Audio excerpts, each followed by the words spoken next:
Et si on s'intéressait au SMIC, le salaire minimum interprofessionnel garanti, il vient de passer de 28 200 à 36 270 francs. Les travaux de la Commission nationale consultative qui se sont tenus durant 2 jours ont abouti à ce résultat. Les syndicalistes réclamaient pourtant un peu mieux. Ils demandaient que ce SMIC soit de 62 000 francs CFA au moins. Ce n'est pas le cas, 36 000 francs par mois au moins, et la presse s'interroge sur ce que ce montant vaut aujourd'hui au Cameroun. Le messager Mutation le Jour s'interroge aussi sur la nécessité de créer un comité de suivi des recommandations du dialogue social. Paul Biya aurait-il peur de voir la rue gronder, comme le pensent certains journaux en ce moment où on parle de hausse du prix du carburant? Que peut-on et doit-on attendre de ce comité? À quoi devrait-on également s'attendre lorsque le gouverneur de la région du littoral invite les médias à faire attention au traitement de l'actualité, notamment celle liée aux questions sociales? Depuis la hausse du prix du carburant, soutient Joseph Betty Assomo, des pseudo-auditeurs font passer des messages qui menacent la paix sociale. Et nous allons également nous intéresser au cours de cette émission aux accords de partenariat économique après le projet de loi qui a été adopté par les députés en fin de semaine dernière. Le ministre de la Communication est monté au créneau pour faire savoir qu'il s'agit d'un choix qui est économiquement stratégique. Comment et pourquoi? Tentative de réponse dans cette édition de Droit de réponse. Madame, monsieur, bonjour. Bienvenue à cette édition de Droit de réponse. Droit de réponse, on le rappelle, cette émission qui se propose de disséquer l'actualité telle que vue par la presse afin de susciter le débat. Ainsi, comme tous les dimanches, sur ce plateau, des acteurs de la société civile, des hommes politiques et des journalistes se relaient pour tenter de comprendre pourquoi ci, pourquoi ça et comment il est possible de l'expliquer après que la presse l'a évoqué. Merci donc d'être au rendez-vous de Droit de réponse ce dimanche. Nous avons également le plaisir d'accueillir sur ce plateau Madame Elomba Chantal, bonjour. Bonjour. Merci d'avoir accepté cette invitation. Je signale que vous êtes la responsable du bureau de mise à niveau des entreprises. Alors, c'est quoi exactement? Le bureau de mise à niveau des entreprises, c'est ce bureau qui a été mis en place en 2011 et qui va se charger, comme son nom l'indique, de mettre à niveau les entreprises. Nous avons remarqué que nous avons un tissu industriel assez embryonnaire. Nous avons beaucoup de petites et moyennes entreprises industrielles et même les petites et moyennes entreprises tout court, mais qui travaillent sans nécessairement avoir la compétitivité nécessaire, sans avoir au finish des produits de qualité et sans produire en quantité.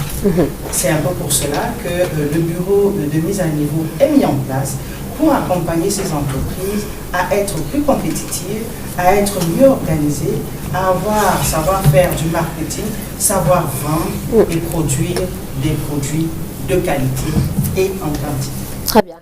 Merci donc à vous d'être là sur ce plateau. Je signale que juste après vous, nous aurons Madame Dorothy Bekolo, qui est la directrice de l'intégration régionale. Et puis bonjour également à vous Cyril Sambaka, vous êtes un acteur politique, un homme politique, vice-président national de l'Union démocratique du Cameroun. Bonjour à vous. Oui, bonjour Sandrine, bonjour à tous les téléspectateurs de Kinox. Merci d'avoir accepté cette invitation. Peut-être avez-vous on verra également la démarche ou bien l'aspect politique de toutes ces questions, tout de même économiques. C'est bien ça? Oui, j'ai toujours le plaisir de contribuer, de participer à des plateaux où j'apprends et puis je pense aussi j'apprends à d'autres. Très bien.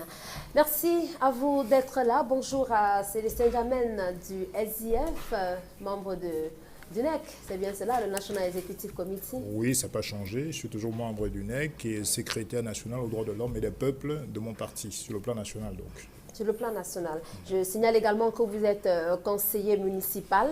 Et oui, lorsqu'on parle de SMIC, les entreprises, cela vous intéresse forcément?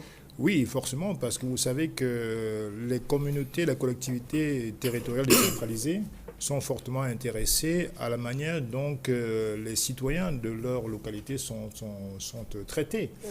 Je pense qu'aujourd'hui, ce SMIC qui est passé de 28 000 à 36 000 francs, il n'est jamais trop tard pour bien faire, mais encore que quand on compare cette augmentation aux voisins, je pense au Gabon, à la Guinée équatoriale, on est vraiment d'un nain politique ou économique.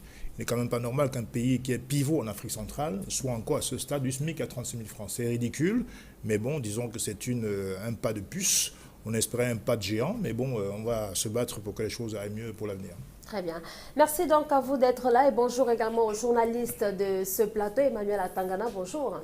Bonjour chers consoeurs et bonjour à tous les autres panélistes. Bonjour à vos millions de téléspectateurs. Merci pour l'amitié et surtout l'honneur que vous faites à ma très modeste personne en m'invitant une nouvelle fois sur votre prestigieux plateau.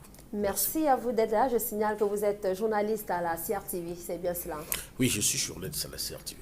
Très bien. Je vous propose donc, cher monsieur, chère dame, de commencer par un sujet qui a fait la une presque de l'actualité cette semaine. Il s'agit du SMIC, le salaire minimum interprofessionnel garanti. La presse qui s'est beaucoup intéressée à ce salaire minimum. Alors, et on est justement en droit de se demander, Emmanuel Atangana, c'était attendu par la presse aussi. Est-ce qu'on peut avoir l'impression que la presse a mis un peu de pression pour que le SMIC soit finalement revalorisé? Non, ce n'est pas la presse qui a mis la pression. Je dois d'abord féliciter les confrères qui ont traité de ces sujets assez sensibles.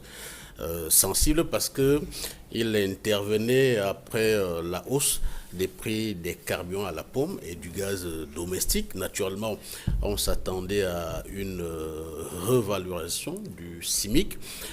Mais c'est l'État camerounais, le gouvernement camerounais, les pouvoirs publics à travers le ministère du Travail et de la Sécurité sociale qui a réuni les partenaires sociaux, c'est-à-dire les syndicats des patrons et les syndicats des employés autour d'une table pour voir dans quelle mesure on pouvait revaloriser ce SMIC qui était quand même à 28 000 francs et poussière. Après donc cette revalorisation des prix des carburants à la pomme, il était normal et de bon ton que le gouvernement appelle les partenaires sociaux pour discuter.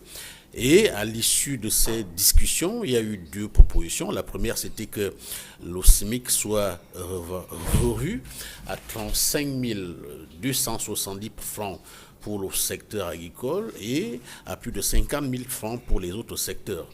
Heureusement, il y a eu un modus vivendi entre les participants à cette réunion, au point où on a décidé de fixer le prix du SMIC à 36 270 francs CFA. C'est vrai qu'il faut attendre encore un décret du chef de l'État qui rend exécutoire cette proposition.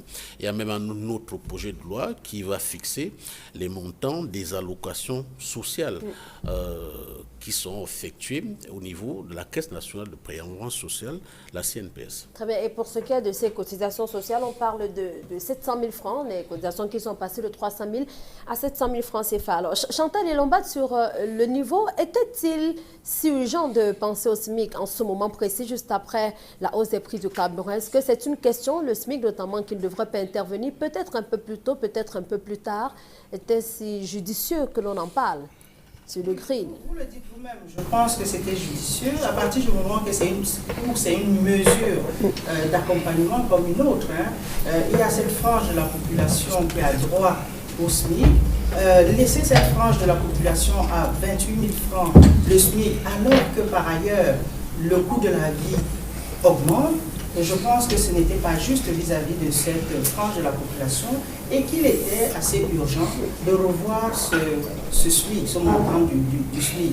Et comme quelqu'un le disait tout à l'heure, ça a fait l'objet de négociations. Je pense qu'il y a eu des partenaires qui se sont assis, qui ont réfléchi. Et comme toute négociation, vous savez, on n'est pas toujours, nous n'arrivons pas toujours à l'objet pour lequel on s'assied toujours. On n'est pas toujours sûr du résultat auquel on va arriver. On est arrivé à 36 000, c'est déjà bien. C'est peut-être pas assez, mais c'est déjà quelque chose. Alors, Cyril Sambakon se serait peut-être attendu un peu plus. Les syndicalistes avaient réclamé 62 000 francs. Il évoquait déjà plus de 50 000 francs pour les autres secteurs, hormis celui du secteur agricole. Alors, 36 000 francs comme SMIC, c'est un montant qui vous parle? Voyez-vous, le résultat qu'on a connu, c'est-à-dire cette augmentation qui, du reste, est complètement insignifiante, parce que, précisément, Les Camerounais savent que personne ne gagne 28 000 francs. Personne n'est payé à 28 000 francs ou à 36 000 francs. N'est-ce pas? Nous qui sommes des employeurs, nous payons un peu plus. Voilà. Donc, à partir de ce moment-là, on doit peut-être saluer, parce qu'on a l'habitude d'un gouvernement qui ne fléchit jamais. Aujourd'hui, ils ont peut-être avancé, mais il faut corriger la chose en disant que c'est les syndicalistes qui ont demandé cette négociation. Le gouvernement a accepté. Donc, moi, je dois dire que ce qui me désole le plus, c'est le fait que nous avons dans ce gouvernement des gens qui peuvent négocier. Mais ils ne négocient que quand il est tard. Et administrer, c'est prévoir. Donc c'est ça qui nous gêne le plus. Maintenant, si on avance à petits pas, on aurait pu avancer dans des situations comme ça à grands pas. Le résultat est lequel? C'est que, en réalité, rien n'a bougé. Rien n'a bougé parce que dans l'usage, les Camerounais ne gagnent pas 28 000 francs. Dans l'usage, les Camerounais ne gagnent pas 28 000 francs. Et aujourd'hui, on passe à 36 000 francs. Ce n'est pas encore là. Il fallait aller un peu plus loin, mais on ne peut pas aller un peu plus loin si on ne regarde pas dans l'ensemble ce qu'il faut faire. Voilà ce que je peux vous dire. Alors, Célestin Dramel, le SMIC est donc passé à 36 000 francs. Le Cameroun aurait-il pu faire mieux au regard de la vie chère? Bien sûr. D'abord, moi, ce qui me choque dans cette affaire, c'est la culture de l'improvisation, la culture de l'amateurisme. Parce que je note qu'on a en face de nous un gouvernement extrêmement réactionnaire. Alors, on a réuni certaines forces sociales autour d'une table suite, effectivement, à la hausse du prix du carburant. Donc, on a réagi par rapport à la pression que les forces sociales ont faite. Or, je pense que la politique salariale est une politique sérieuse qui doit être initiée par un gouvernement. Ça ne doit pas être fait à l'emporte-pièce comme le fait actuellement ce gouvernement. Par ailleurs, je note que sur le terrain, contrairement à ce que dit Cyril Sambaka, bien sûr, la majorité des Camerounais ne gagnent pas 28 000, mais j'en connais qui gagnent 25 000 dans ce pays, il faut quand même le dire.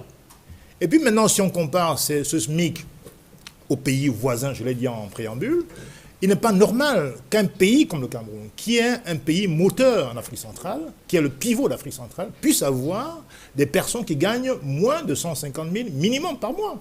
C'est une question de loi. On doit garantir à tous les salariés camerounais un salaire minimum de 150 000. Quand on voit que le budget de la présidence de la République est de 52 milliards par an, c'est-à-dire 1 milliard par semaine, et qu'on vient de nous dire que le SMIC c'est seulement à 36 000, mais on se moque de qui? On se moque du monde. Ce n'est pas normal. Un ministère, le budget du ministère de la Défense, par exemple, c'est 192 milliards.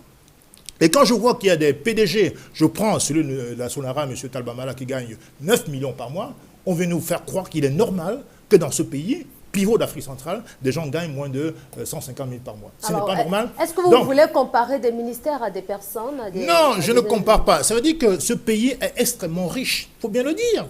L'argent va où dans ce pays? L'argent n'est pas redistribué comme il le faudrait. Quand on fait de la politique, on doit avoir une vision globale de la société. Il est important que les gens dans ce pays aient un bon pouvoir d'achat pour favoriser les recettes, favoriser le commerce et favoriser les prélèvements d'impôts. Parce que beaucoup de gens ne cotisent plus à la CNPS parce qu'ils n'ont pas assez d'argent pour supporter toute la masse salariale. Donc il est important, effectivement, déjà qu'on essaie de baisser les charges patronales pour permettre éventuellement aux chefs d'entreprise de mieux payer leurs salariés.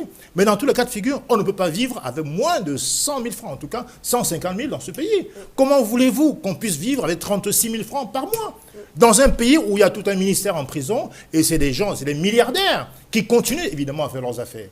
Donc il est tout à fait normal que nous réclamions, en tout cas nous au SDF, nous continuons à penser qu'aujourd'hui, ce gouvernement a échoué évidemment sur le plan économique, mais il a échoué quasiment sur tous les plans de la société. Il est temps que le SMIC fasse l'objet d'une vraie politique salariale et que toutes les personnes se mettent à la table pour en parler. Emmanuel Latangana, Célestin Dramel évoquait tout à l'heure les cas des autres pays de la sous-région. Il évoque notamment le Gabon et la Guinée équatoriale, où le salaire minimum se hisse quand même à un peu plus de 100 000 francs CFA. Est-ce qu'au Cameroun, on aurait pu avoir le même montant? Je dois d'abord rappeler à mon voisin de gauche, qui est d'un parti de gauche, que la comparaison n'est pas raison. Et que je suis d'accord avec lui que le Cameroun est quand même, sur le plan économique, le moteur de la sous-région CEMAC Afrique centrale. Mais le niveau de développement du Cameroun n'est pas le même que ces autres pays. La population du Cameroun, c'est la population de tous les 5 autres pays de la sous-région CEMAC. 20 millions d'habitants. Deuxième remarque, c'est que ce n'est pas l'État du Cameroun qui paie le SMIC. On garantit le salaire minimum, c'est différent. Pas Monsieur N'Djamène parle... On garantit le salaire minimum, ce n'est pas payé. C'est différent. Si c'est comme ça qu'on se porte...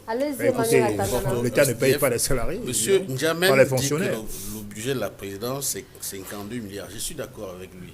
Mais ce n'est pas la présidence qui paye le SMIC. L'État du Cameroun garantit juste. S'il faut lancer les flèches à quelqu'un, c'est au patronat qui lui-même a émis des réserves quand le ministre Grégoire Oda a proposé 36 000 francs, 36 270 francs.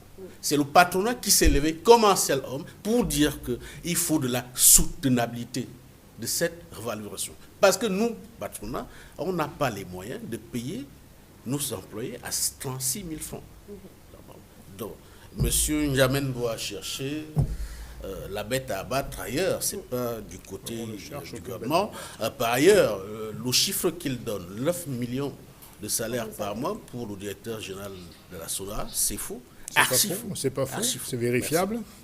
Très bien. On ne restera pas plus longtemps sur les salaires, hein, notamment celui du directeur général de la SONARA. Alors, je rappelle simplement, Sandrine, que le prédécesseur de M. Tambamala, M. Vous n'avez pas encore la parole, certainement.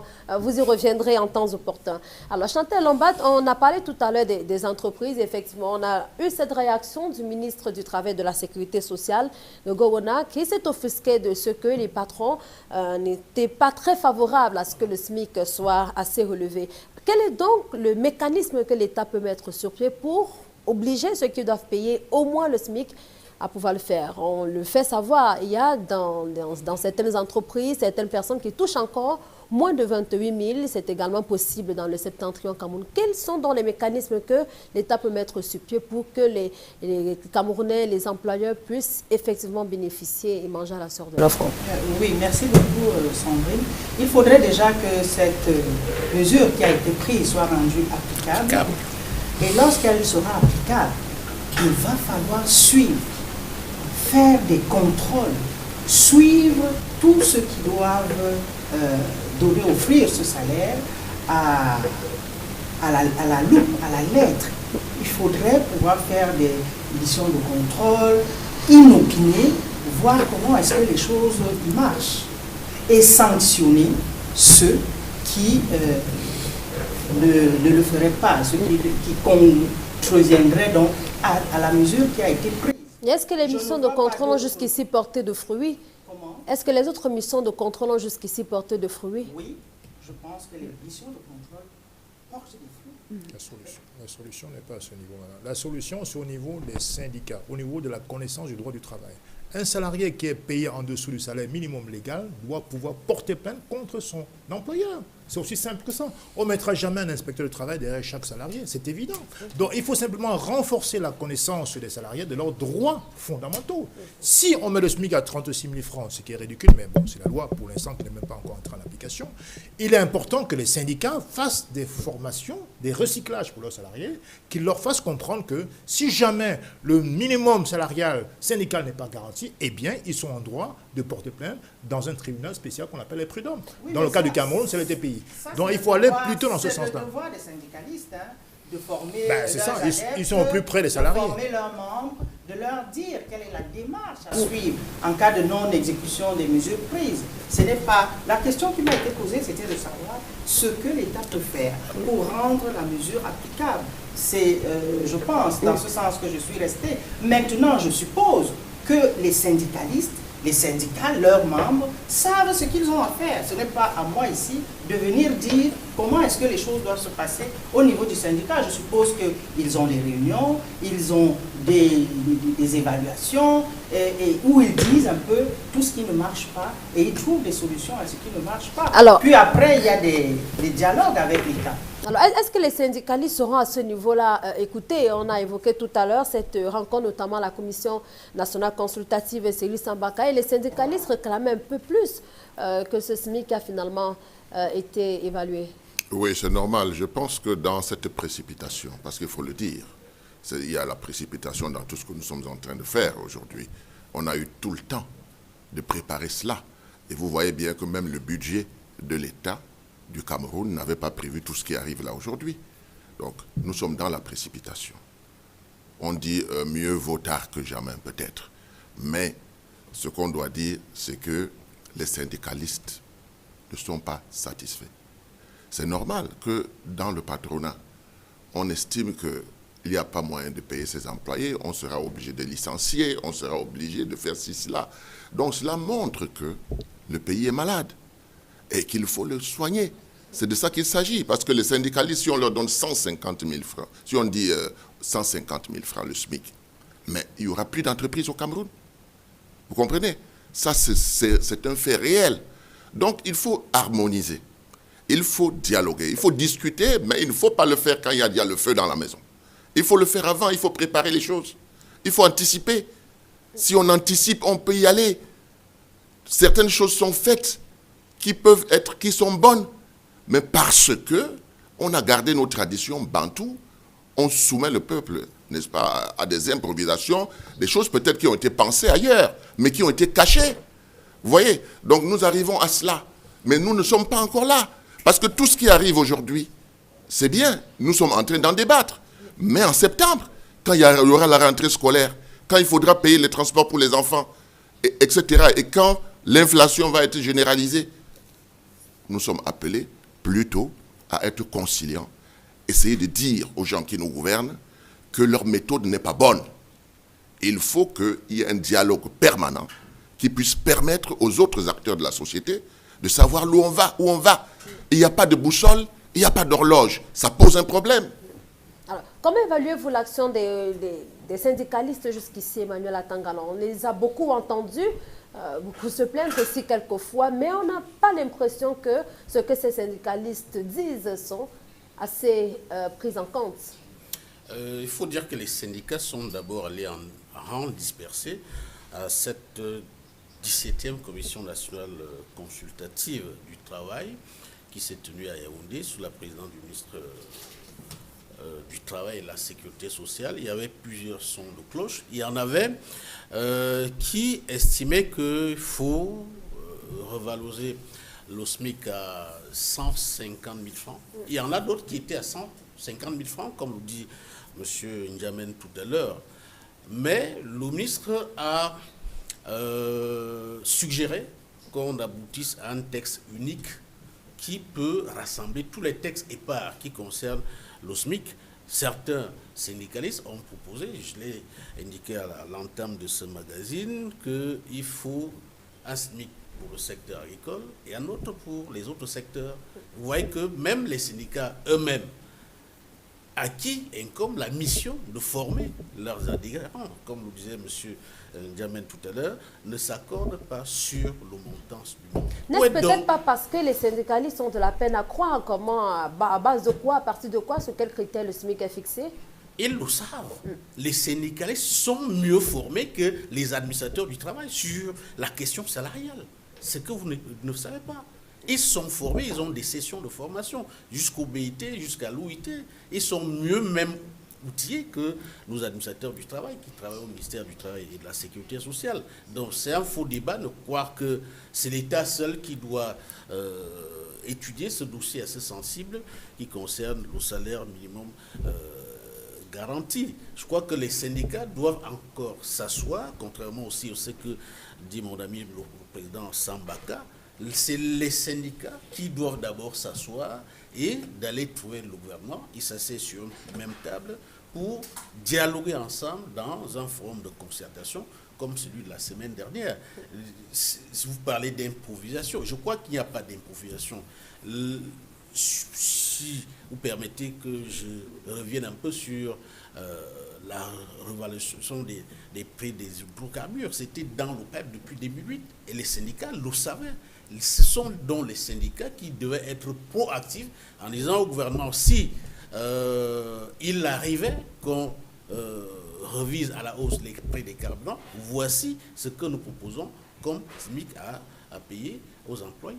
Alors, il n'y a que le SIF a tout de même proposé le salaire minimum intergaranti de croissance. C'est une proposition qui semble tenir encore aujourd'hui?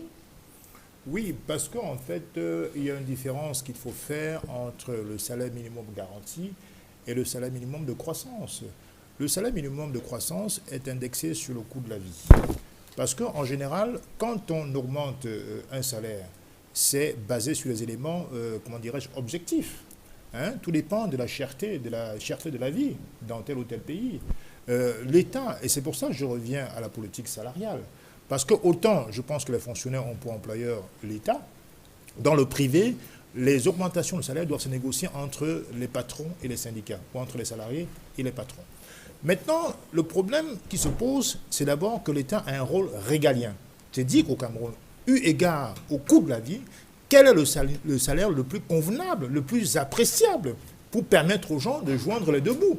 Voilà la question. Je prends le cas de la Côte d'Ivoire. Ils ont un salaire minimum de 120 000 francs. Le Gabon, ils sont à 110 000 francs net. Et la Guinée équatoriale à 150 000 francs brut. Donc, c'est des pays qui ne sont pas plus riches que nous. Au nom de quoi le Cameroun ne pourrait pas donc mettre en place une véritable politique salariale qui ferait en sorte que les Camerounais pourraient effectivement essayer de vivre convenablement. Aujourd'hui, et je suis désolé de le dire, au Cameroun, vous avez des patrons qui ne font jamais signer de contrat de travail, dont les salariés sont livrés à la vindicte, c'est-à-dire qu'ils sont à la merci permanente des employeurs. Ça veut dire qu'ils n'ont même pas de droit à faire revendiquer. Donc il est important que l'État maintenant déjà facilite l'introduction des syndicats dans les entreprises, ce qui n'est pas toujours le cas, parce que souvent, le fait de constituer un syndicat dans une entreprise est souvent considéré comme un crime par certains employeurs. Donc il est important déjà que l'État fasse une véritable politique salariale qui mette en jeu déjà le droit des salariés, de façon à ce que les mœurs puissent évoluer dans le sens de respecter la loi qui sera mise en place. C'est jamais, il y a également des pays de la sous-région qui ont moins de 28 000 francs de SMIC. Oh, même le Tchad n'est pas à ce montant-là. Je crois que la Centrafrique est à 29 000. Oui, vous voyez, on était en dessous de la Centrafrique. Alors, maintenant, le Tchad a eu un taux de croissance de plus de 7% l'année dernière. Donc, franchement, le Cameroun, qui devait être le leader de l'Afrique centrale, aujourd'hui tient la queue. Ce n'est pas normal. Et encore une fois, on ne peut pas aller vers cette injustice sociale. Le SIF a toujours prôné 3 choses. La justice, la démocratie et le développement. Le développement est basé sur la justice sociale. S'il n'y a pas de justice sociale, il n'y a pas de développement possible. Parce qu'il y a tout un pan de la société qui va se sentir frustré et ne pourra pas contribuer au décollage économique du pays. Aujourd'hui, on parle d'émergence en 2035, mais il n'y a pas d'émergence s'il n'y a pas, la croissance. Il n'y a pas de croissance s'il n'y a pas une politique salariale convenable. Comment voulez-vous que les commerçants puissent acquérir plus de moyens, plus de recettes et donc payer leurs impôts si les salaires sont si bas, puisque les consommateurs seront démunis? Ils seront obligés d'aller voir les Chinois ou la friperie pour pouvoir se servir. Vous comprenez? Donc il est important pour relancer l'économie qu'il y ait un point d'appui sur les salaires, au moins au niveau du SMIC. Je ne dis pas que l'État va intervenir pour obliger les patrons du privé à augmenter le salaire de leurs salariés. Non, il le fait déjà pour le public, c'est normal. L'État est l'employeur des fonctionnaires. Maintenant, la question fondamentale, encore une fois, c'est que souvent dans certains pays, les lois font évoluer les mœurs. Aujourd'hui, les employeurs, se sachant dans l'impunité totale, font de leurs salariés ce qu'ils veulent. Et c'est ça qui n'est pas normal. L'État est totalement absent, comme dans notre domaine là-dessus, et ce n'est pas acceptable. Alors, Chantal Lambat, pour peut-être sortir de cette question, est-ce qu'on peut donc se dire aujourd'hui que le gouvernement a passé outre les propositions qui ont été faites, d'une part par les partis politiques, notamment le SIF, qui a commencé à évoquer un autre type de salaire minimum, celui-là de croissance, et même des syndicalistes? Dire que l'État est passé outre, c'est boucher les oreilles à tout ce qui a été dit tout à l'heure. J'ai cru comprendre que c'était une négociation et que ce sont les syndicalistes justement qui sont venus en langue dispersée, n'ayant pas une vision consensuelle de ce qu'ils voulaient demander à l'État. Et après les négociations, ils sont quand même arrivés à un montant qui a été accepté. Parce qu'on ne peut pas dire que cette mesure soit sortie toute seule comme ça du pot de l'État sans que ceux qui ont pris part autour de la table à cette discussion n'aient accepté les 36 000 francs. C'est déjà quelque chose. Mais je voulais réagir à ce que... Donc pour vous, ce n'est pas suffisant? Si vous dites que c'est quelque chose. Vous avez une façon de parler pour les journalistes. Je dis que c'est déjà ça, c'est une entente, c'est une négociation, c'est un partenariat. Ils sont arrivés à à ce chiffre de 36 000. Ce n'était pas la prétention des syndicats, il faut bien préciser. Alors, M. N'Djamène disait tout à l'heure, il nous comparait un peu au Gabon et à la Guinée équatoriale. Je sais que M. a déjà parlé de ça, mais c'est facile de donner 100 000 francs lorsque vous avez affaire à 1 million de votre population. Encore que ce SMIC ne sera pas donné à tout le monde. C'est également facile de donner... c'est la productivité, madame, c'est pas une question de population. Oui, même cette productivité, elle se calcule quand même par Les Chinois sont plus nombreux que nous. Le SMIC en Chine est de 500 $. Donc, en Chine, mais je dis, il y a une question de soutenabilité. Et encore une fois, moi j'ai essayé d'écouter, c'est encore les patrons qui disent qu'ils ne peuvent pas servir même les 36 000. Pourquoi voulez-vous fixer le SMIC à 150 000 ou à 100 000? C'est bien beau, mais pour qu'il ne soit pas applicable, ça servira à quoi? Sambaka. Oui, je dois dire qu'au vu de tout ce que nous disons là, on doit accepter une chose, le Cameroun demeure un pays à potentiel. Le problème fondamental, c'est que les patrons vont se retrouver dans la même situation que l'État du Cameroun, qui, au lieu de ramener les salaires au point où ils étaient en 1993, augmente de 5%. Les patrons, de leur côté, n'est-ce pas, ne peuvent pas passer à un SMIC de 150 000 francs, même s'ils le veulent. Ce n'est pas possible. Donc, qu'est-ce qu'il faut faire? Il faut la bonne gouvernance. Après, avec toutes les potentialités que le Cameroun a, mais il faut qu'on soit résolument tourné vers la bonne gouvernance. L'économie de tout ce qu'on dépense pour l'État. Voyez-vous, on remet l'économie en fonction. Et quand cette économie va être remise en fonction, progressivement, les salaires vont monter. Il faut être réaliste. Il faut être réaliste parce que nous allons tuer nos entreprises en mettant le SMIC à 150 000 francs quand le Cameroun n'est pas au niveau de payer 150 000 francs. Voilà la réalité. Que faut-il donc faire? Ce qu'il faut faire, c'est que progressivement, ça doit monter, mais on doit être résolument tourné vers la bonne gouvernance. Parce que le Cameroun, comme je l'ai dit, c'est un pays à fort potentiel. Potentiel humain, potentiel naturel, richesse et autres. Donc, à partir de ce moment-là, si on entre résolument dans la bonne gouvernance, très rapidement, nous allons atteindre le niveau qu'il faut et nous allons dépasser tous ces pays. Mais il faut cette volonté. Cette volonté doit être manifeste. Il faut que les gens arrêtent. La récréation doit s'arrêter à un certain moment. Il faut que les gens se mettent au travail. Voilà donc, il faut bien relancer l'économie quelque part. Tout à fait. Il faut relancer l'économie en connaissant nos potentiels et en mettant sur pied des plans qui nous amènent à quelque chose qui nous fait booster. Si nous regardons, on a adopté un budget, mais on n'est même pas encore au milieu de l'année. On est en train de revaloriser les salaires, on est en train de faire ci, on est en train d'augmenter le carburant. Toutes ces choses-là n'étaient pas prévues dans le budget. Voyez-vous? Donc, tout ça contribue à avoir une navigation à vue. Alors, quand ça arrive, on essaye de voir comment colmater les brèches. Nous ne sommes pas à une situation de replâtrage. Nous devons être dans une société en construction.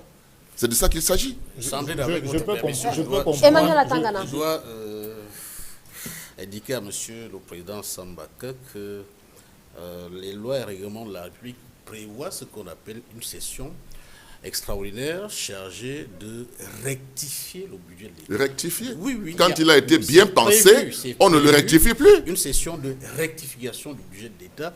Dans ce niveau, il n'y a pas d'inquiétude à se faire. C'est des exceptions. Je crois que ça... Oui, c'est seulement... C'est des exceptions. On ne peut pas gouverner avec des exceptions. Il faut des règles. Je voulais simplement préciser qu'on peut très bien comprendre que certains chefs d'entreprise rechignent à payer un SMIC aussi... semble-t-il, pour eux aussi élevé. Mais le vrai problème, c'est au niveau de la politique fiscale, la politique de l'imposition qui est faite aux entreprises. Je pense que si on baissait d'une part la charge patronale et on baissait les impôts au niveau des entreprises, des patrons, je pense que les entrepreneurs, les chefs d'entreprise pourraient dégager des marges de manœuvre pour pouvoir mieux payer leurs salariés. Parce que pourquoi est-ce qu'ils rechignent? Simplement parce qu'ils ont tellement de charges qu'effectivement, ils ne peuvent pas assumer un certain montant de salaire. Or, l'État a justement ce rôle d'atténuer les charges qui incombent aux entreprises et même aux salariés. Il faut baisser le taux de cotisation, la CNPS par exemple. C'est autant de moyens pour relancer l'économie du Cameroun, pour essayer d'influer sur justement cette hausse du salaire, de SMIC.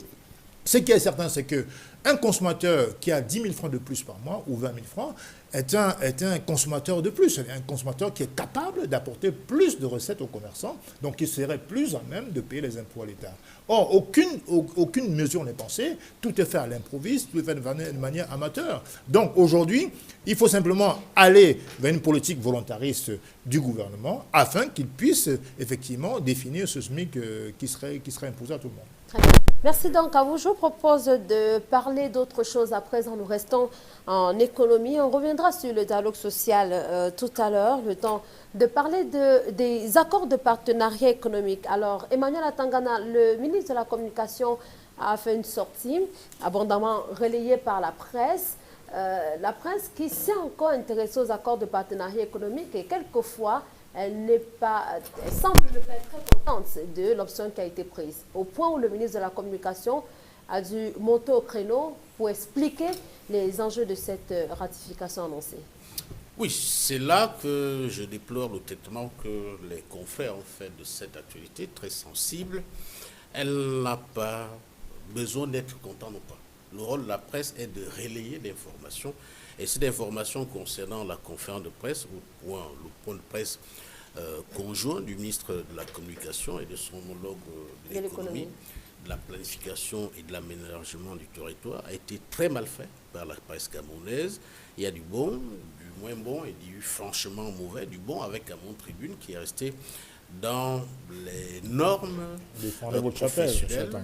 Monsieur N'Djamène, quand vous intervenez, je ne vous interromps pas. Ce n'est pas une insulte. Ayez la diplomatie de me laisser aller jusqu'au bout de mon raisonnement. Donc, Camon Tribune a fait montre d'un professionnel que je dois féliciter, parce que non seulement Camon Tribune a reproduit intégralement le point de presse du ministre de la Communication, mais également Camon Tribune a donné la parole aux acteurs pour équilibrer cette information. Ceux qui sont contre les APE, ceux qui sont pour, et des experts qui ne sont ni pour ni contre les APE, qui sont au centre, qui sont en train d'expliquer les enjeux des APE.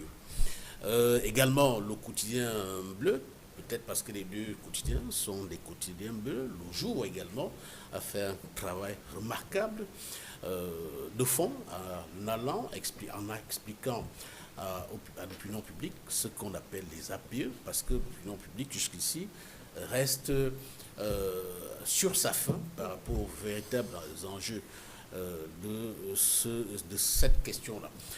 Maintenant, du franchement mauvais, pardonnez-moi, j'ai ici la une de Ouest Littoral, qui dans sa une dit « Voici les traits de la République », en parlant des députés qui ont adopté le texte qui habilite le président de la République à ratifier l'APE intermédiaire. Voici les traits de la République. Même chose pour notre journal, je crois que c'est la météo qui aussi a traité cette information de façon un peu à l'emporte-pièce. Donc, les journalistes, notre rôle, Sandrine, vous et moi, notre rôle n'est pas de dire que nous sommes pour ou contre les APE. C'est le rôle de M. Sambaka qui est politique. C'est le rôle de M. Célestin N'Djamène qui est politique. C'est à eux de dire. Et c'est leur rôle en tant que parti politique d'opposition de dire que ce que le gouvernement, le régime RDP a pris comme mesure est absolument suicidaire pour l'économie du Cameroun. Je reprends leur terme. Très bien. Alors, une mesure suicidaire, vous pensez sérieusement, Cyril Sambaka? On vous a entendu quelquefois dire qu'on est pratiquement dans une période un peu noire, un peu sombre, oui, où à la fois vous alignez la hausse du prix du carburant, la ratification annoncée des accords de partenariat économique. Et l'assiette fiscale qui va s'élargir. Parce que ça, ils n'en parlent pas encore, mais on va en parler dans quelques semaines. L'assiette fiscale va s'élargir. Il faudra bien penser à la compensation. Donc moi, je pense que le fond du problème n'est pas que les APE soient bons ou mauvais. Le fond du problème, c'est que si nous avons adopté, nous sommes partis pour les APE, qu'avons-nous fait pour être prêts à notre choix? Personne ne nous a obligés de choisir. Nous avons choisi. Nos gouvernants ont choisi. Nous devons assumer. Maintenant, le véritable problème qu'on se pose, c'est que, est-ce que nous nous sommes apprêtés à cela? Et c'est là où le politique fait son analyse et il dit, nous sommes mal barrés par rapport à ces APE parce que nous n'avons rien prévu pour juguler tout cela. Ce qui est un avantage, qui pourrait être un avantage, devient un inconvénient. Mais, comme je dis, le Cameroun ne manque pas de ressources humaines. Le Cameroun a des gens compétents dans les ministères, partout, voyez-vous. Mais s'il ne joue que le rôle de sapeur-pompier, il y a des difficultés. C'est de ça que moi je parle. Je dis, les APE aujourd'hui, nous savons qu'en métallurgie et autres, nous n'avons rien. Et si l'Union européenne a donné de l'argent, qu'avons-nous fait de cet argent? Est-ce que nous avons mis à niveau les grandes entreprises? Aujourd'hui, je suis content d'être sur un plateau avec une dame qui va s'occuper, n'est-ce pas, de la mise à niveau des entreprises. Voyez-vous, ça c'est quelque chose de fondamental. On ne peut qu'encourager cela. Mais seulement, pendant qu'on va mettre à niveau les entreprises camerounaises, avec l'ouverture qu'on va avoir, est-ce qu'on n'aura pas, c'est le lieu de poser la question, puisque j'ai l'honneur d'être sur ce plateau avec cette dame, est-ce que les moyennes entreprises à l'étranger ne viendront pas s'installer ici et nous damer le pion? Voyez-vous? Donc toutes ces questions, ce sont des questions qui, dans la tête de l'homme politique, il se pose en permanence des questions et il doit trouver des réponses. Parce que le truc est là, les APE, les députés sont passés comme une lettre à la poste, malheureusement, sans beaucoup d'honneur, parce qu'ils n'ont même pas eu l'élégance de renvoyer cela pour une étude, ils ont signé.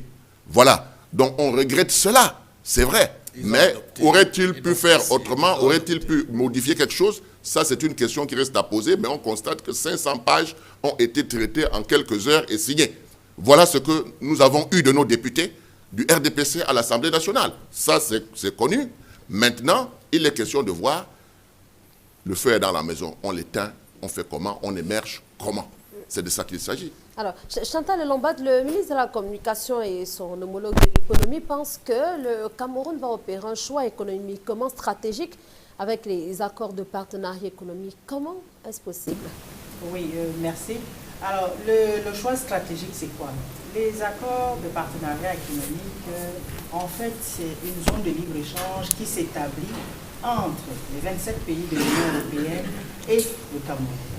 En gros, c'est l'accès au marché des produits camerounais vers ce grand ensemble des 27 pays de l'Union européenne.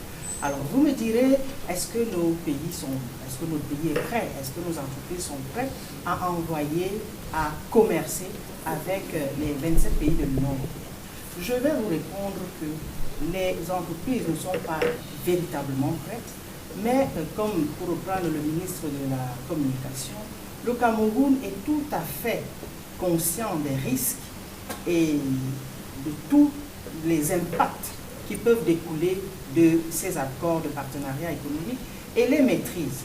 Et le Cameroun, qu'est-ce qu'il a fait? Il a pris des mesures pour mettre à niveau ces entreprises, pour préparer ces entreprises à produire en quantité, et je l'ai dit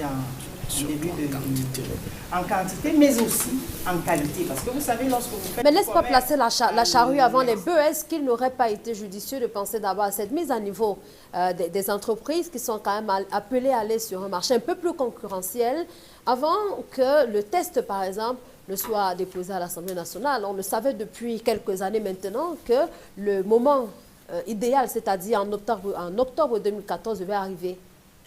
On n'avait pas la date d'octobre depuis très longtemps, hein. On a la date d'octobre depuis peut-être l'année dernière seulement.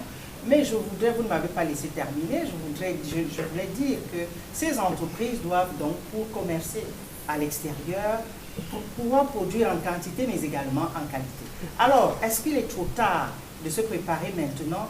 Je dirais qu'il n'est jamais vraiment trop tard. Il y a toujours un moment où il faudrait pouvoir commencer. Parce que si on ne commence pas maintenant, demain vous direz également qu'il est trop tard. Il y a un moment où il faut faire les choses.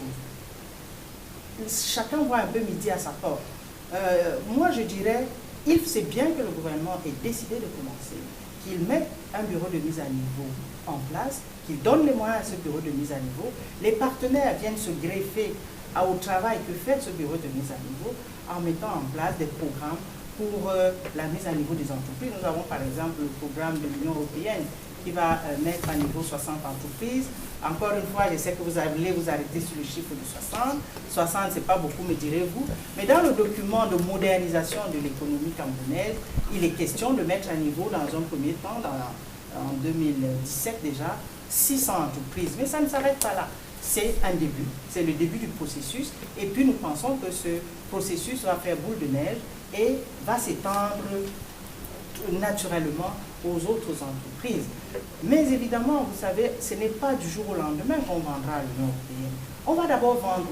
C'est déjà bien de se faire la main à l'intérieur du pays, produire déjà ce que nous consommons, nous, et bien le produire, et en qualité également. Vendre ensuite dans la sous-région, pourquoi pas dans toute l'Afrique, avant de voir, avant de se mesurer avec les autres. Et c'est un peu à ça que nous battons. Au quotidien, nous essayons de mettre notre main à la... À écouter Chantal et Lombat, Célestin Jamel, on peut se dire que les entreprises camerounaises auront fort à faire dans le laps de temps qu'il y a encore à pouvoir. Oui, c'est simplement un suicide, un assassinat de notre économie. On ne voit pas dans quel intérêt aujourd'hui le Cameroun a signé des accords de partenariat économique avec l'Union européenne. Je rappelle qu'il s'agit bien, les APE c'est quoi? C'est des accords de partenariat économique, c'est-à-dire que c'est des accords commerciaux qui vont vers le libre-échange, donc vers l'économie libérale ou néolibérale. Le problème c'est que on oppose l'Union européenne à des États africains. La logique initiale, c'était de négocier avec les antennes sous-régionales, avec la CEMAC, avec la SADC, avec la CEDEAO.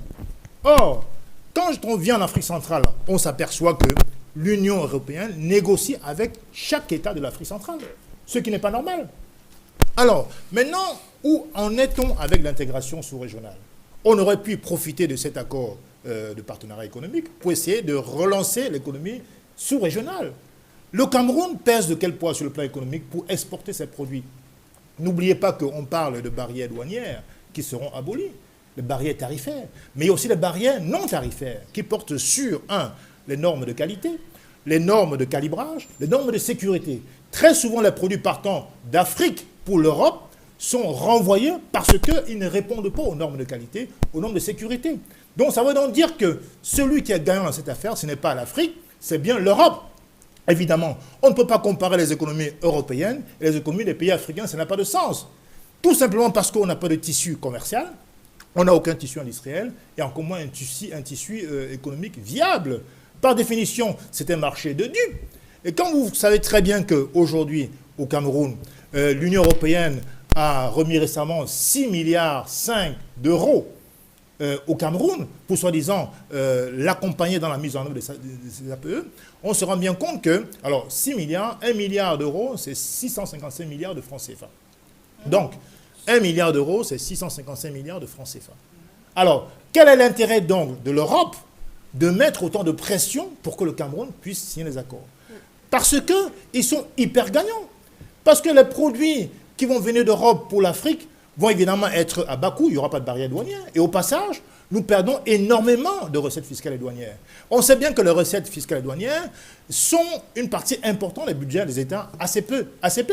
Donc on perdra une partie importante de nos recettes fiscales. Comment on fera justement pour relancer notre économie? Ça n'a pas de sens. Je pense qu'on devait plutôt voir ces accords dans un sens de crédit à donner à l'économie globale et au développement de pays africains.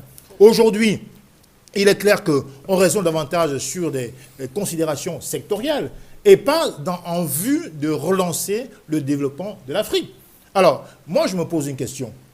Est-ce que ceux qui ont signé ces accords, parce que le projet de loi qui a été déposé à l'Assemblée nationale et qui autorise le chef de l'État à ratifier l'accord intérimaire, lui donne en quelque sorte un blanc-seing, un chèque en blanc, pour engager l'économie camerounaise dans un tourbillon qui n'aura pas de suite.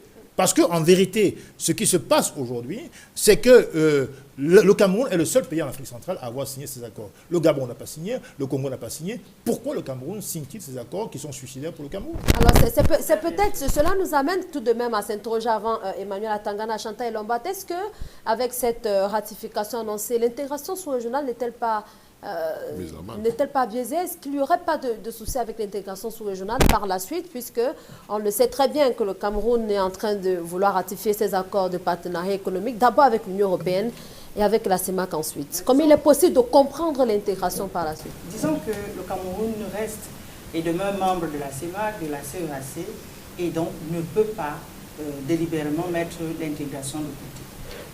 Il a été dit déjà, je crois que le ministre de la Communication l'a aussi dit dans son intervention à Cameroun Tribune, que les négociations au niveau régional se poursuivent. C'est-à-dire quoi? C'est-à-dire que le Cameroun se réunit pratiquement tous les mois avec ses homologues de la sous-région, c'est-à-dire la CEMAC, plus Sao Tomé et Principe et la RDC, pour poursuivre les discussions d'un accord économique régional complet. En attendant donc, pour des raisons stratégiques, le Cameroun ratifie l'APE d'étape. Cette APE d'étape tombe dans la caducité lorsque l'APE régional est signé. Cela veut-il dire que le Cameroun fait cavalier seul? Le Cameroun ne fait pas cavalier seul. Je suis en train de vous expliquer que le Cameroun continue, en même temps qu'il ratifie, mais il continue de négocier, de discuter avec les pays de la sous-région. Ça n'a pas de sens. Et dans un avenir plus ou moins long, dès que l'accord régional est signé, l'accord d'étape devient caduc. Alors, je voulais réagir sur les chiffres de M. N'Djamena. M. N'Djamena, l'Union européenne ne donne pas 6 milliards de... C'est déjà fait. 6 milliards et demi d'euros au Cameroun, je précise. Il ne donne pas 6 milliards d'euros. Laissez-moi vous dire que c'est nous, au bureau de mise à niveau, qui allons suivre ce projet ce programme qu'on appelle le PACOM, le programme d'appui à la compétitivité des entreprises. Et c'est 10 millions d'euros.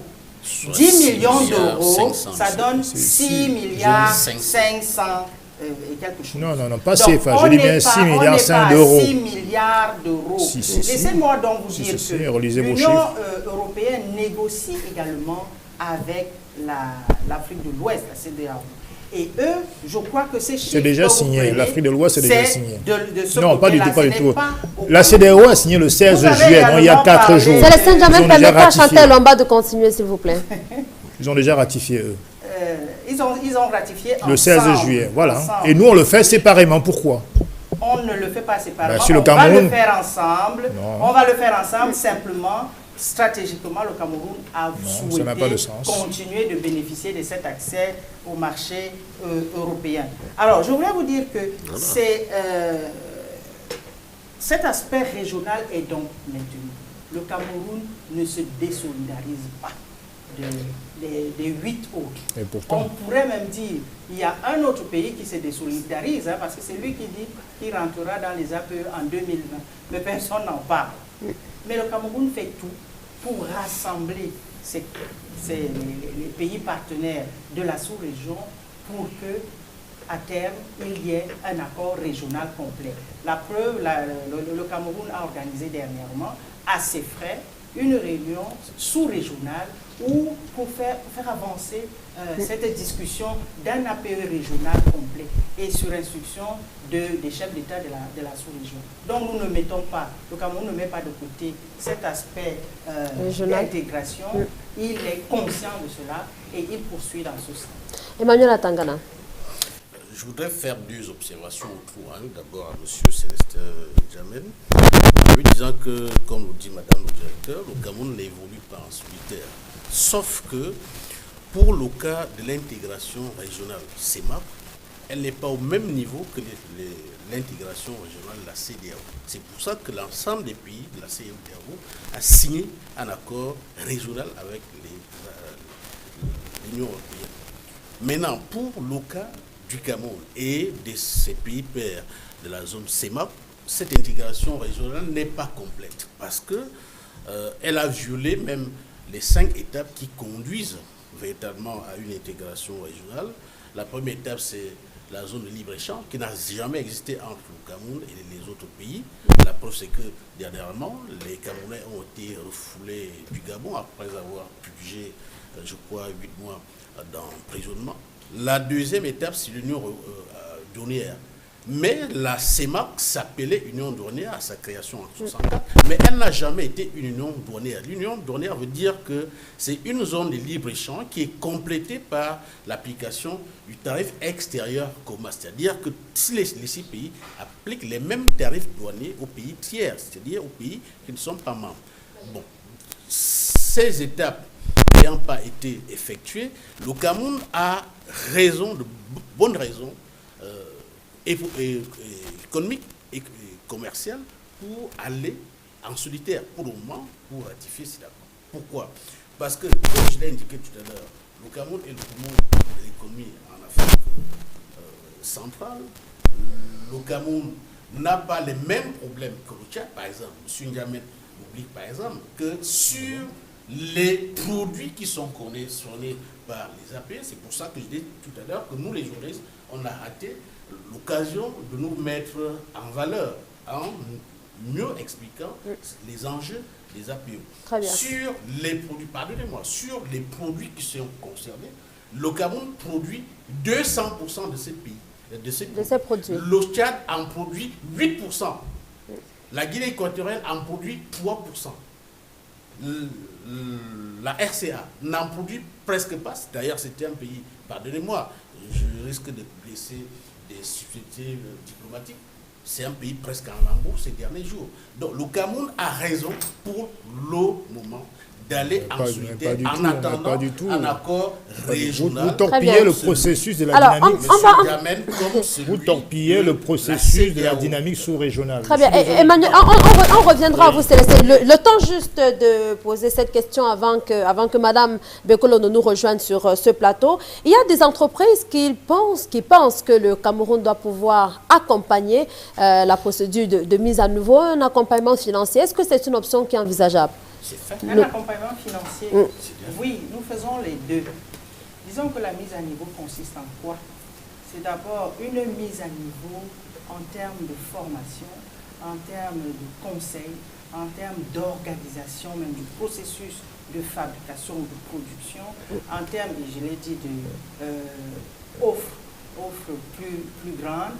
Mais maintenant, il y a aussi tout un volet qualitatif. C'est une mise à niveau qualitative en termes de certification. Il faudrait, et M. N'Djamena citait un peu les différentes qualités de produits et les normes. Nous accompagnons également en ça. Et puis, il y a ce que vous appelez volet financier. Nous avons constaté que les entreprises camerounaises ont des difficultés d'accès au crédit, ont des problèmes de fonds de roulement et autres.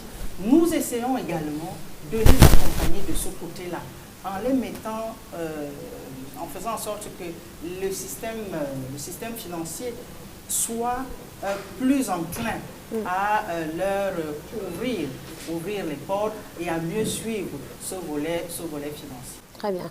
Merci à vous, Elombat Chantal. Merci d'avoir été là. Je signale que vous serez relayé sur ce plateau par Dorothy Bekolo, qui est responsable de l'intégration régionale. Juste le temps de savoir avec vous, Cyril Sambaka, toujours sur cette question. Pensez-vous, en tant que chef d'entreprise aussi, et vous observez comment les entreprises, elles, fonctionnent au Cameroun, a-t-on déjà le niveau suffisant pour faire face à la concurrence? Non, je le disais tout à l'heure, moi je salue le fait que je sois sur ce plateau avec cette dame parce que ça me donne un peu d'espoir, voyez-vous, parce que nous avons fondamentalement ce problème.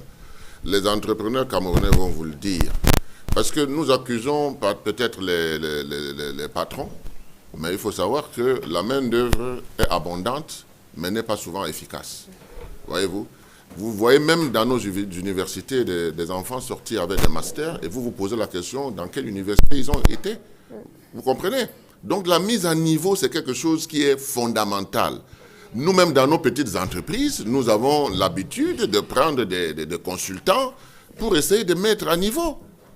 Vous voyez? Donc c'est quelque chose de fondamental, mais j'ai dit que nous avons l'expertise. Nous savons ce qu'il faut faire. Mais nous ne le faisons pas. Quand il y a le feu dans la maison, on voit les experts sortir de partout. Vous voyez, moi j'ai dit, ça c'est quelque chose qui doit être permanent. Permanent.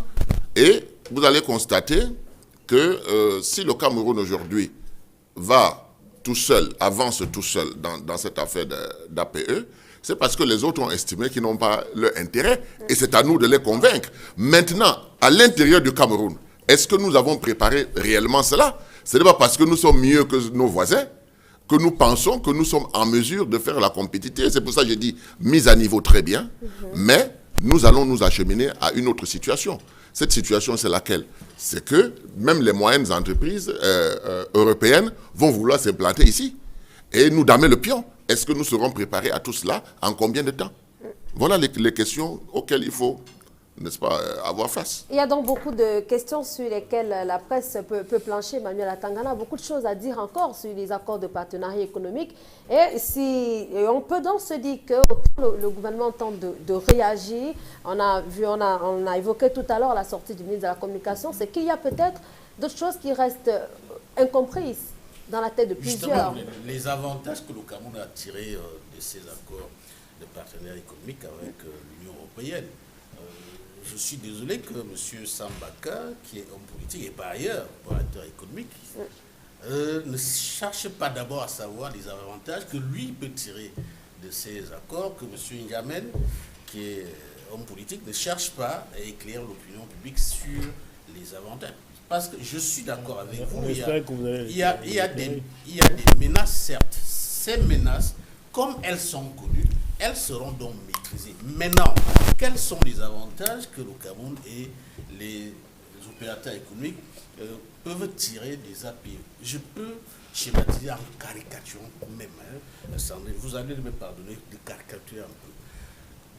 D'ici 15 ans, l'accord asymétrique qui est graduel, pour les produits comme les produits automobiles par exemple, le Cameroun, est-ce que le Cameroun a une industrie automobile? Pour que nous, les Camerounais, nous soyons choqués qu'on ouvre les frontières, les barrières entre le Cameroun et l'Union européenne. Ça veut dire quoi? Ça veut dire que pour le Camerounais moyen qui nous écoute, ça veut dire quoi? Si vous importez votre véhicule à 4 millions de francs CFA, votre véhicule arrive au port de Douala, bientôt peut-être au port de Kribi, vous n'avez que l'argent de transport à payer et puis le prix d'achat de votre véhicule. Vous n'avez plus la douane à payer. Allez un peu au parc automobile du port autonome de Douala, M. N'Djamène. Il y a au moins 5000 véhicules par an que les acquéreurs ne parviennent pas à faire sortir de la douane parce qu'ils n'ont pas de moyens de payer la douane pour avoir ces véhicules. Alors, on va sortir il faut que les Camerounais sachent de quoi il s'agit. De quoi il s'agit exactement? Les produits sont groupés en 3 catégories. La première concerne les produits de grande consommation. Et dans les produits de grande consommation, c'est 80% du tissu local qui est protégé. Très bien. Ça veut dire qu'on n'a pas importé. On va sortir de cette consommation. Malheureusement. le temps juste de dire bonjour à Dorothy Bekolo. Bonjour. Et merci d'avoir accepté cette invitation. Vous êtes directrice de l'intégration régionale. Lorsqu'on parle des accords de partenariat économique, on évoquait tout à l'heure le Tchad, la République centrafricaine, le Gabon, tous les autres pays de la sous-région continuent de s'interroger. Quand même, comment ça va se passer? Il n'y a pas de problème parce que déjà il faut dire que c'est le Cameroun qui a favorisé la relance des négociations au niveau de la sous-région. Donc le Cameroun continue de négocier et de préparer cette ratification au niveau de la sous-région. Et dès lors que ce sera fait, cet accord bilatéral sera rendu public. Très bien. Et donc, il n'y a pas de souci à se faire. Le Cameroun n'évolue pas en cavalier solitaire, tel que certains le pensent, et ce n'est pas un marché de dupes. Je voudrais dire un mot. Il faudrait d'ailleurs préciser que le Cameroun a lancé les concertations régionales. Il était le premier à accueillir les autres pays de la sous-région, ici même à Douala.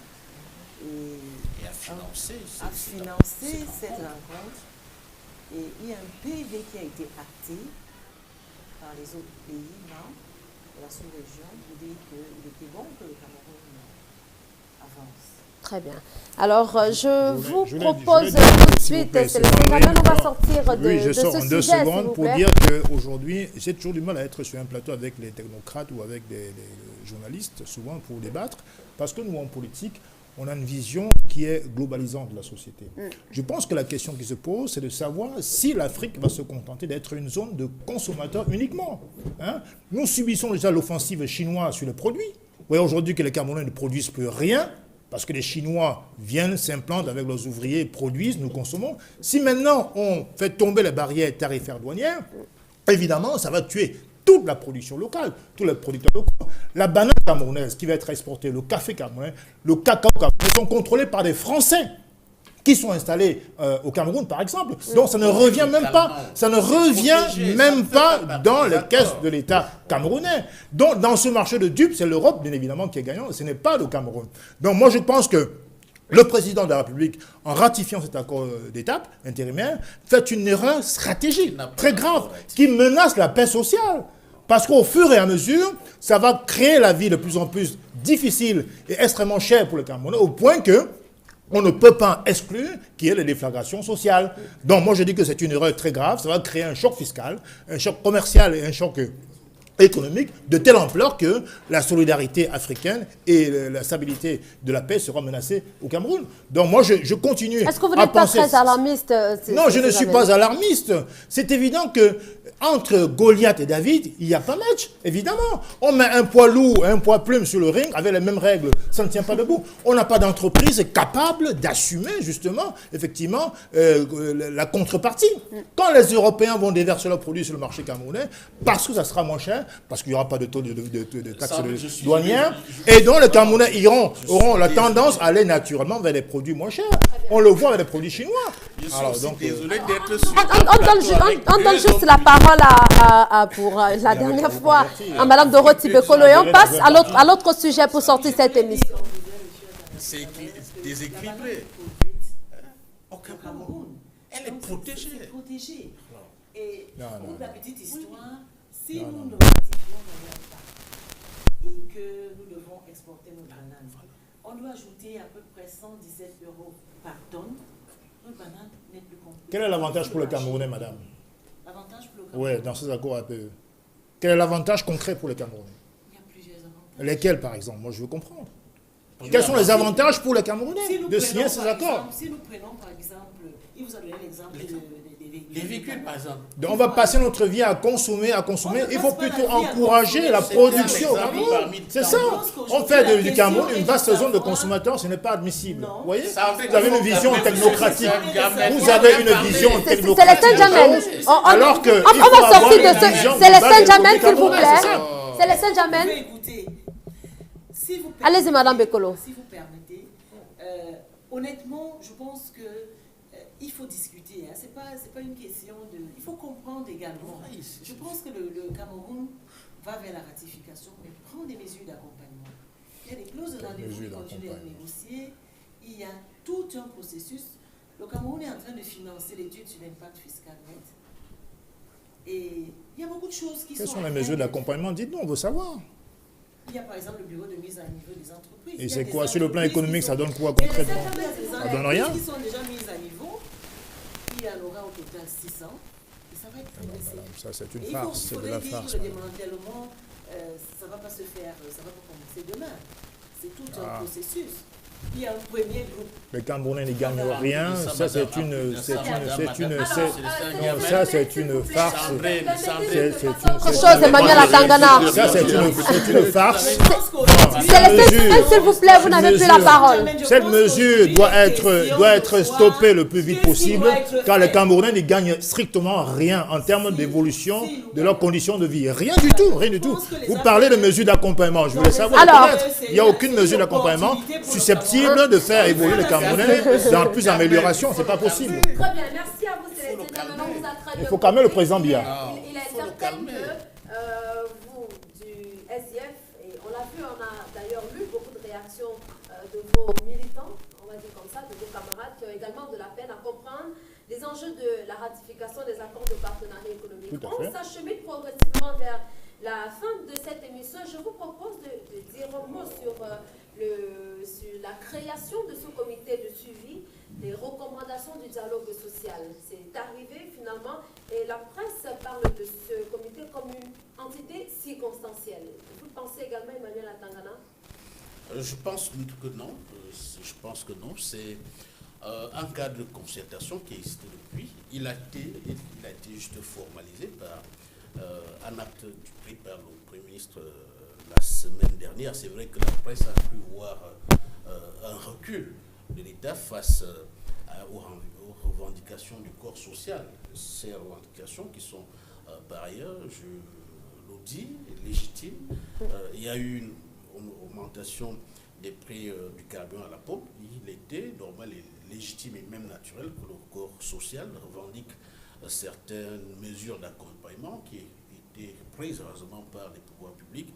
Donc c'est un cas de concertation qui existe depuis. Il a été juste formalisé par cet acte du Premier ministre chef du gouvernement. Malheureusement, la presse, surtout une certaine presse, a cru voir une reculade où l'État du Cameroun a peur des menaces sociales. Il n'y a pas de menaces sociales, même si mon ami de gauche, qui est d'un parti de gauche, veut réveiller le fantôme de février 2008, mais ce fantôme ne va plus hanter l'esprit de Camerounais, malgré les appels que lui et son parti lancent pour... Je m'inscris en faux dans ce que vous déclarez, monsieur. Alors, Célestin Jamel, vous aurez le temps de réagir tout à l'heure. C'était si important, un comité pour ce qui est du dialogue social. Comment vous comprenez le moment pendant lequel cette commission, ce comité a été mis sur pied par le Premier ministre? Moi, je dois dire qu'il y a des choses qui doivent être permanentes. Nous, à l'Union démocratique de Cameroun, nous l'avons compris depuis longtemps, et nous avons ce qu'on appelle les journées républicaines. C'est-à-dire qu'en permanence, n'est-ce pas, nous avons des débats entre les médias, la société civile, les syndicats, les partis politiques. Je crois que quand on crée cette symbiose-là, on avance sur beaucoup de choses. Ça doit être permanent. Nous le faisons une fois par mois. Vous voyez? Donc, maintenant, quand nous parle de dialogue social, nous saluons le dialogue social, mais est-ce qu'il est sincère? Voyez-vous? Parce que le tout n'est pas de dire qu'on met en place le dialogue social. Est-ce qu'il est sincère? Est-ce que ce n'est pas un marché de dupes?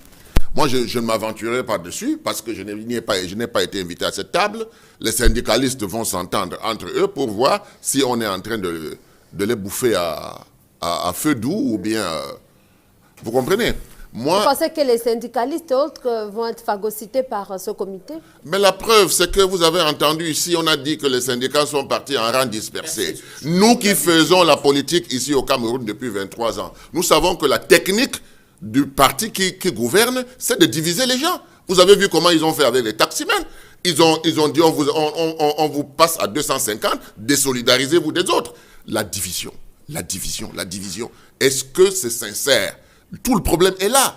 Le dialogue social, c'est bien. Qu'on le mette en place, c'est bien. Nous saluons le ministre qui l'a mis en place. Mais est-ce que c'est sincère? Il faut nous prouver que c'est sincère. Je voulais juste dire à mon ami Atangana que j'aime beaucoup, mais là-dessus, je ne peux pas laisser passer. Pour lui dire que, n'est-ce pas, moi, je n'aimerais pas que les véhicules, toute la masse de ferraille qui est en Europe, viennent ici et ne payent pas la douane. Parce que cette douane-là, ça nous donne de l'argent. Et cet argent, nous allons le remplacer par quoi? Quand on aura signé ces accords.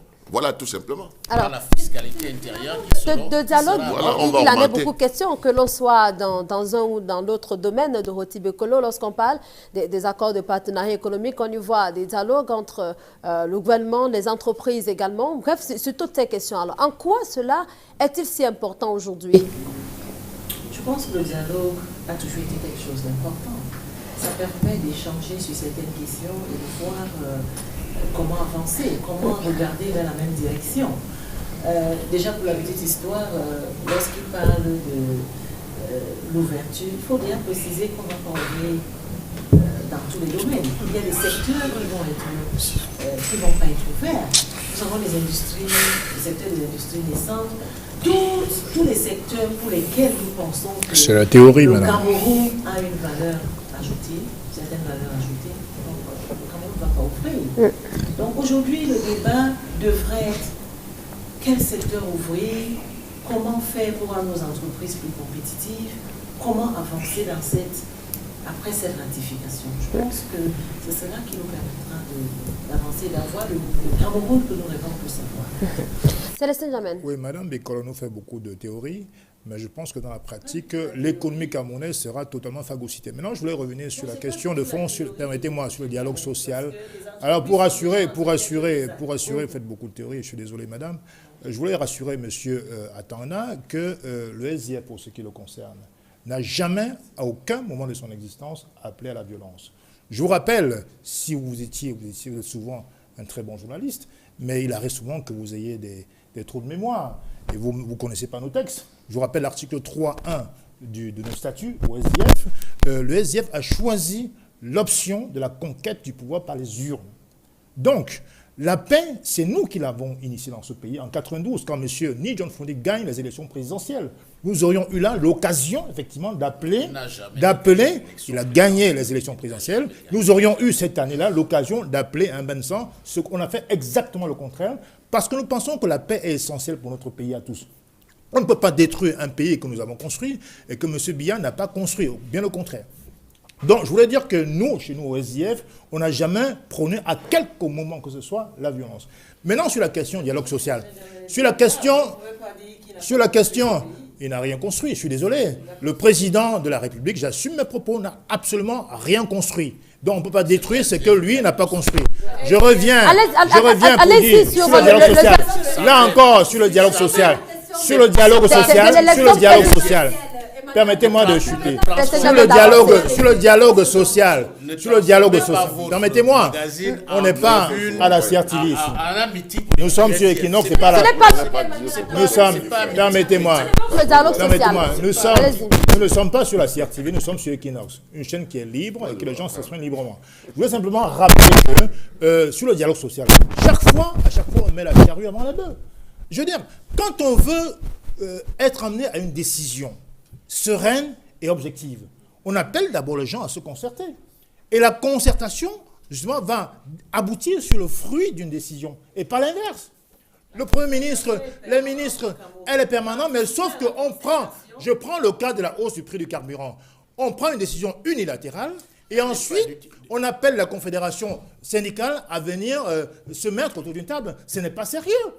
Il faut d'abord rassembler les gens, réunir les gens, recueillir le fruit de leurs idées, et ensuite on aboutira à une décision objective. Ce n'est pas ce qui est fait. Donc, en vérité, non, on ne refuse pas. On a convoqué les syndicats bien après la prise de la mesure unilatérale. Maintenant, sur le prix du taxi, par exemple, moi je continue à penser que les chauffeurs de taxi n'ont absolument rien demandé. Ils sont tout gagnants dans l'affaire, parce qu'on dit que le prix du carburant augmente de 80 francs. Ils prennent 5 passagers par voyage. Donc, toutes les 10 minutes, ils ont 250 francs de plus. Ils ont à 1250 francs. Alors, quand ils chargent leur carburant, c'est au moins pour 2-3 jours. Ils sont tout gagnants dans l'affaire. Ils n'ont jamais rien demandé. Je préconise donc que chaque Camerounais paye son taxi, ce n'est pas la division que j'instaure, à 200 francs et pas 1 franc de plus. Parce qu'en vérité, ce qui se passe... Pas du tout. Je dis que les taximans savent que le pouvoir d'achat des Camerounais est extrêmement bas. On ne peut pas, déjà 200 francs, les gens avaient du mal à payer le taxi. À 250 francs, je suis désolé. Très bien. Alors, c'est Célestin Jamel. Je suis désolé. Merci. Les taximans n'ont strictement rien demandé. On essaie encore d'enfoncer les gens dans la misère. Ce n'est pas possible. Et je rappelle qu'on n'est pas sur la CRTV. On n'est pas du tout. Nous sommes pour la paix, madame. On a toujours défendu la vraie paix. La vraie paix. Mais la paix est basée sur la justice. D'abord, quand il n'y a pas de justice, il n'y a pas de paix possible. Très bien, vous l'avez dit, c'est bien compris. Alors, est-ce qu'on peut se dire que ce comité de suivi du dialogue va résister avec le temps? Une fois que l'actualité sur la hausse des prix du carburant sera passée, que peut-on attendre? Le comité a été créé, il va résister.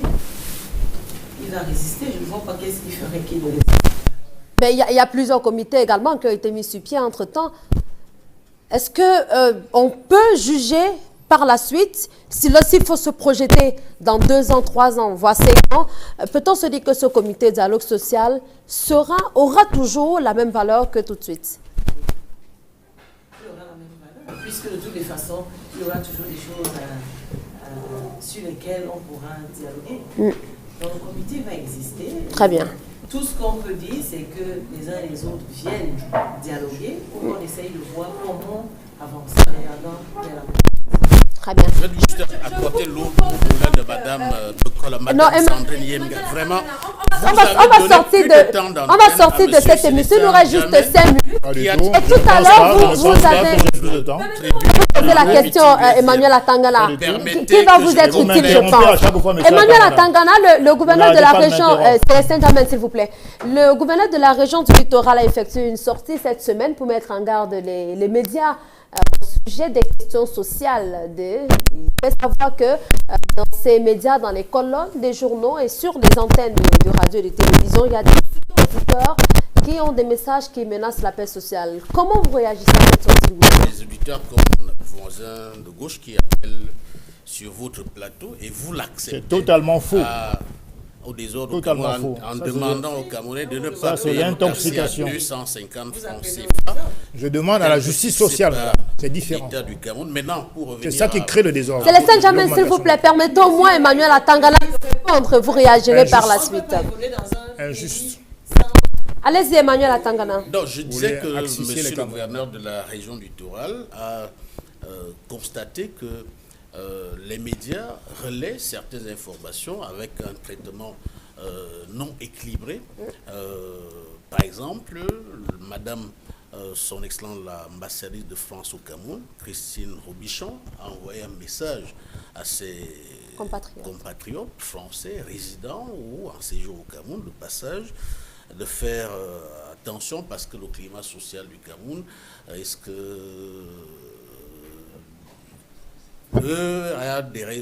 peut être tendu. C'est un message qui est destiné aux seuls Français. C'est vrai que rien n'empêche un journaliste d'entrer en possession de ce document. Le crime des journalistes, selon le gouverneur, est donc de relayer cette information et la déformer en appelant justement, comme le fait sur ce plateau, votre invité, M. Célestin Djamène, en appelant les Camerounais à la révolte. C'est totalement faux, monsieur. Je ne l'ai jamais appelé les Camerounais à la révolte. Mais j'appelle à plus de justice sociale. Donc ne dites pas n'importe quoi. Voilà. Appelle donc, nous les professionnels des médias, à plus de professionnalisme. Et par ailleurs, il appelle les parents à être regardants sur leurs enfants qui sont en vacances ces derniers mois. Donc c'est un appel à plus de responsabilité sociale de la part du journaliste et de professionnalisme, parce que l'éthique et la déontologie de ce métier que nous avons choisi doivent absolument rester de mise. Doivent être respectés. Alors, Cyril Sambaka, il y a que la presse s'inquiète de ce que on a comme l'impression que le spectre de 2008 reviendrait après la mise en garde du gouverneur de la région du littoral. Vous le pensez comme ça? On se souvient très bien de cette interdiction de manifester à l'époque, en 2008, les libertés. Vous pensez que c'est une façon de restreindre les libertés? C'est une erreur fondamentale de monsieur le gouverneur de la région du littoral, n'est-ce pas, d'aller réveiller les vieux démons. Nous tous, on souhaiterait ne plus entendre parler de cela. Mais il y a quelque part, de la part de nos gouvernants, des choses qui ressemblent à des provocations. Voyez-vous? Parce qu'on n'a jamais considéré que nous étions des Camerounais et que nous aimons notre pays. Nous ne faisons pas la politique parce que nous sommes des ennemis de la République. Nous faisons la politique parce que nous pensons qu'on peut faire autrement. Alors, quand les autorités administratives prennent d'employer des noms d'oiseaux pour nous qualifier et de dire que nous voulons inciter à la révolte, mais on va inciter qui à la révolte? Nous demandons une nouvelle citoyenneté dans ce pays. On demande un nouveau contrat social parce que ceux qui gouvernent doivent rendre compte. C'est de ça qu'il s'agit. Nous pouvons rester dans l'opposition éternellement, pourvu que ceux qui gouvernent rendent compte et que les populations soient d'accord avec elles. C'est de ça qu'il s'agit. Vous comprenez? Donc, ce n'est pas fait comme ça, madame, parce que cela est dit, cela n'est pas fait. Nous sommes des acteurs politiques depuis 23 ans et nous le constatons sur le terrain. C'est la raison pour laquelle nous disons que la révolte de 2008 n'était pas une révolte politique. Personne au niveau de la politique n'a géré cette affaire. On met ça sur le dos des politiques parce que dans ce pays, l'opposition n'a pas un statut avec un contenu à l'intérieur. Nous sommes traités comme des va-nu-pieds. Je refuse cela. J'aime mon pays, je me suis engagé en politique parce que j'ai des convictions. Donc il ne faut pas qu'on nous traite de va-nu-pieds, il ne faut pas qu'on nous traite de n'importe quoi. N'est-ce pas? C'est de ça qu'il s'agit. Dorothy Bekolo, justement, avant que vous ne réagissiez, on peut donc s'interroger sur la responsabilité des médias en temps de crise. Que devraient faire les médias? Je pense que les médias devraient relayer l'information sans pour autant dire s'ils sont d'accord ou pas. Ils relaient l'information telle qu'il en soit. Le ministre de l'économie, de la planification et de l'aménagement du territoire et le ministre de la communication ont fait une sortie sur les questions de l'heure. Ils relaient simplement l'information sans pour autant dire s'ils sont d'accord ou s'ils ne sont pas d'accord. Ce n'est pas ça leur rôle. Il faut qu'ils restent dans leur rôle. Il faut donc que M. Atangana redevienne journaliste. Chacun de nous ici doit rester dans son rôle. Parce que lorsqu'on dit l'État n'a pas fait ci, l'État n'a pas fait ça, est-ce que nous-mêmes nous interrogeons pour savoir si nous avons fait ce que nous sommes supposés faire et comme nous devons le faire? Beaucoup de questions donc, c'est les Saint-Germain. On est là face à une mise en garde. Vous pensez qu'il y a suffisamment de tribunes, suffisamment de colonnes pour que des messages qui menacent la paix soient autant ventilés? Non, je crois que le gouverneur, M. Betiassomo, a tenu des propos très injurieux pour le Cameroun. On ne peut pas considérer qu'un auditeur, puisqu'il parle d'émissions interactives, qui s'exprime sur un média, puisse déverser ses épanchements et son fiel sur les médias. Simplement pour dire qu'il y a un certain pluralisme médiatique qu'il va falloir respecter. Le traitement de l'information, je ne suis pas journaliste, mais je pense que c'est ça, le traitement de l'information doit être équitable. Il est tout à fait normal qu'Equinox ou d'autres médias d'ailleurs donnent la parole au Camerounais ordinaire qui s'exprime.